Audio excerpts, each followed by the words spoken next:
Anna with Anna's Pastry Kitchen. Thanks so much for joining me today. I wanted to show you all the process for making classic French pastry cream. So the two things I want to highlight in the beginning are my vanilla bean and also separating eggs. So I'll start out by telling you a little bit about vanilla beans. They're a little pricey, but I do think they're worth every penny. I got this at the grocery store. It had just 2 vanilla beans in it. But this recipe for pastry cream only calls for half of a vanilla bean. So I have cut this vanilla bean in half, and I've used this lovely and very favorite knife that I found out about when I went to the Greenbrier with my friend Linda. The chef there was using these. They are not expensive. It is really sharp. It's a wonderful knife. It's called a Kamachi Kai, I think, but I'll put a link in this tutorial, so in case you want to buy one, you can get one. But anyway, back to vanilla beans. We have this is half a vanilla bean, and I've actually sliced it already down the middle. I'm going to open it up a little more, but you'll see once you slice it down the middle to open it up, you expose all those lovely vanilla beans in there.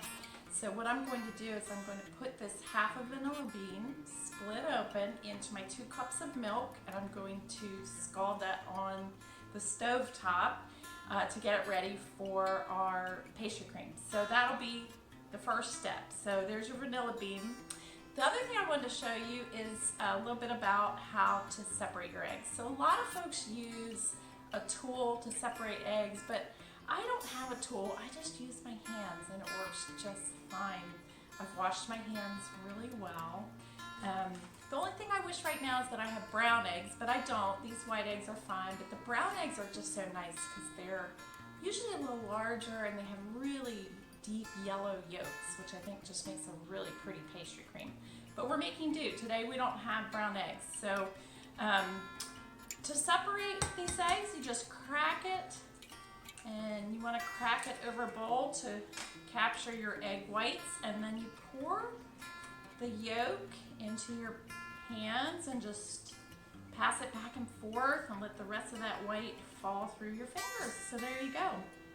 The other thing, little trick that I learned a long time ago when I worked at the C&O restaurant was if you're cracking eggs like this and you get a little eggshell in your mixture and you need to get that out, one of the best things you can do to dig that little eggshell out is to use another piece of eggshell. It acts like a magnet, and that eggshell in your egg mixture will come flying over to that eggshell, and you can pull it out with that. So it's kind of just a great little tip. It's sort of like a magnet. All right, so that's step 1. We're separating our eggs. We'll have 6 egg yolks. We'll have the 2 cups of milk scalded on the stove top with half a vanilla bean. And then I'm going to mix the egg yolks up in my KitchenAid mixer with sugar and cornstarch. So stay tuned for the next part of making pastry cream. Okay, so I've been beating the egg yolks and sugar on level 6 on my KitchenAid mixer for close to about 2 minutes. So I wanted to show you what it looks like when we're ready to add the cornstarch. So I'm going to turn it off and show you. This is what they're referring to as a ribbon. So you can see that it's sort of dripping down. It's light in color. It's well mixed. So that's what it means when you have formed a ribbon. So we're going to go ahead and start that back up. And I'm going to add a 1/4 cup of cornstarch. And then we'll mix again. Slow at first, so you'll have a face full of cornstarch. But we'll go ahead and mix that. I'll scrape the sides so it mixes together really well. And then the next step will be to add the warm milk. All right, everybody. So I have scalded my milk, and so that means I've just barely brought it to a boil, not even, and then turn the heat off. Well, you don't want to boil your milk, and you don't want it to be on the burner for too long. You'll remember I mentioned that vanilla bean. So here it is. I threw it in the milk when I was heating up the milk. Remember, I did split it open so those little seeds would be exposed and get into the milk. There's a lot of seeds in here still, and I don't want to waste them. So I'm going to take my knife here and I'm going to just gently scrape those seeds and put them in the milk, and that way you're not wasting those luscious little vanilla bean seeds. They're so good. You don't want to let them go to waste. The more the merrier, right? So I'm going to go ahead and scrape that really well to get all those little seeds out of there. By the way, my KitchenAid mixer is at least 35 years old. So my father bought this years ago at a yard sale in Arlington, Virginia, and I've had it for that long, and it is still going strong. So it's a classic. I love it.